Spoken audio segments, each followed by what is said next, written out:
आणि यानंतर आताची एक मोठी बातमी पाहूयात। काँग्रेसच्या जिल्हाध्यक्षांना अपहरण करून मारहाण करण्यात आलेली आहे। जिल्हाध्यक्ष सचिन गुजर यांचं अपहरण करण्यात आलेलं आहे आणि त्यांना मारहाण देखील करण्यात आलेली आहे।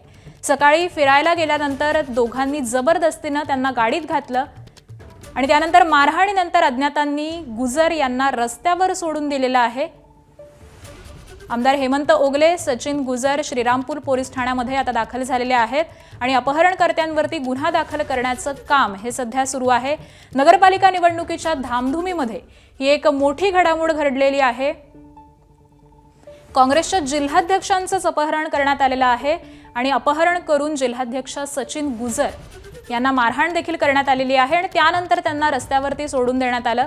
आता या सगळ्याच प्रकरणामध्ये गुन्हा दाखल करण्याची प्रक्रिया सुरू आहे। हे सीसीटीव्ही फुटेज आपण टीव्ही स्क्रीनवरती पाहतोय। हे दोन जण गाडीमधून उतरताना दिसतात आणि जिल्हाध्यक्ष सचिन गुजर यांचं त्यांनी अपहरण केलेलं आहे। यानंतर त्यांना मारहाण देखील करण्यात आलेली आहे। सकाळी फिरायला गेल्यानंतरची ही घटना आहे। सकाळी ते फिरायला बाहेर पडल्यानंतर जबरदस्तीने त्यांना गाडीत घालण्यात आलेलं आहे। आणि आज संदर्भातले अधिकचे अपडेट जाणून घेऊयात। आपले प्रतिनिधी नितीन ओझा आपल्या सोबत आहेत। नितीन, निवडणुका तोंडावर येऊन ठेपलेल्या आहेत आणि त्यातच ही एक मोठी घडामोड म्हणावी लागेल।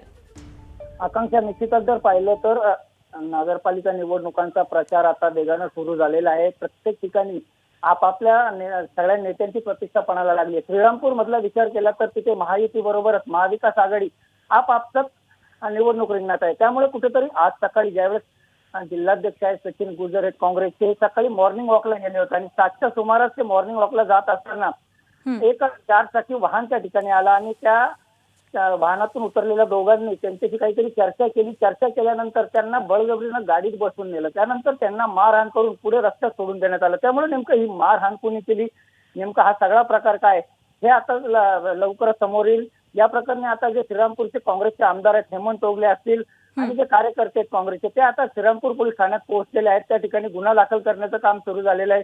मात्र या सगळ्या प्रकरणात नेमकी मारहाण का व कशी झाली या बाबतीत थोड्याच वेळात आपल्याला सचिन गुजर हे सविस्तर सांगतील। सध्या त्यांना उपचार करण्यात येत आहे त्यांच्यावर दवाखान्यात। त्यानंतर नेमकी मारहाण का व कशातून झाली स्पष्ट होईल। आकांक्षा, अगदी नितीन, खरं तर सचिन गुजर यांच्याकडून काही माहिती कळू शकली आहे का की नेमकं हे कोणी केलेलं असू शकतं? त्यांचा कोणावर संशय आहे का? काय अपडेट्स मिळतात? येण्याचा प्रयत्न केला मात्र त्यांचं अपहरण करून मारहाण झाल्यानंतर त्यांना काहीसा मार लागलेला आहे। त्यामुळे ते सध्या इस्पितळात उपचार घेत आहेत। ते उपचार झाल्यानंतर ते स्वतः माध्यमांशी संवाद साधतील आणि नेमकं त्यांना मारहाण करताना त्या मारहाण करणाऱ्या व्यक्तींनी काय बोलले हे तेच सांगू शकतील। त्यामुळे पुढच्या काही वेळातच नेमकं सचिन गुजर यांची प्रतिक्रिया समोर आल्यानंतर नेमकं या मागे कोण आहे आणि त्यांचा आरोप काय हे स्पष्ट होईल। आकांक्षा, ठीक आहे, धन्यवाद नितीन या माहितीसाठी। तर अहिल्यानगरच्या श्रीरामपूर मधली ही धक्कादायक अशी घटना आहे। काँग्रेसच्या जिल्हाधिकाऱ्याचंच अपहरण करण्यात आलेलं आहे, मारहाण देखील करण्यात आलेली आहे। त्यामुळे आता या संपूर्ण प्रकरणाचा खुलासा कशा पद्धतीने होतो हे पाहणं महत्त्वाचं ठरणार आहे। नगरपालिकेच्या निवडणुका या येऊन ठेपलेल्या आहेत आणि याच धामधुमीमध्ये ही एक मोठी घडामोड घडली आहे।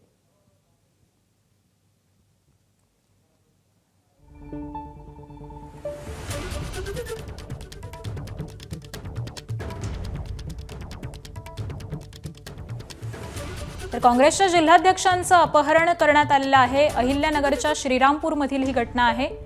ही दृश्य आपण पाहतोय सीसीटीव्ही कॅमेरामध्ये। हे हा सगळा प्रकार चित्रित झालेला आहे। काँग्रेसचे जिल्हाध्यक्ष सचिन गुजर हे सकाळच्या सुमारास फिरण्यासाठी बाहेर पडलेले होते आणि मॉर्निंग वॉकला बाहेर पडल्यानंतरची ही घटना आहे। दोन जण या कारमधून आल्याचं कळतंय आणि या दोघांनी यांना कारमध्ये जबरदस्तीनं बसवल्याची दृश्य देखील या सीसीटीव्हीत कैद झालेली आहेत। त्यांचं अपहरण करण्यात आलं आणि त्यानंतर त्यांना मारहाण देखील करण्यात आलेली आहे। या मारहाणीनंतर या अज्ञातांनी गुजर यांना रस्त्यावरच सोडून दिलं। त्यामुळे अहिल्यानगरमधली ही धक्कादायक घटना समोर येते। एबीपी माझा, उघडा डोळे बघा नीट।